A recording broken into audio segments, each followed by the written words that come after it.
Hello, in this video we are going to see an example of how we can deselect all options that are selected from a multi-select drop-down. I do not have a multi-select drop-down, so this test is going to surely fail. But for illustration purpose, I am going to show you which method is responsible for doing this task. So that is the deselect all method of select class. I marked this test as expel because it is going to fail.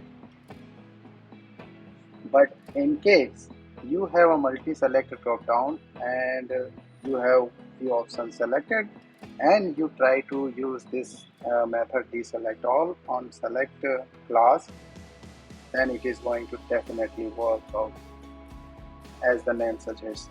So let's run the program, and program is running, and script started running. Browser instance created, open the site and select option 2. Again this will be failed.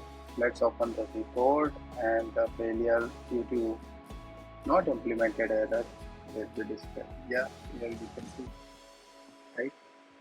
Thank you.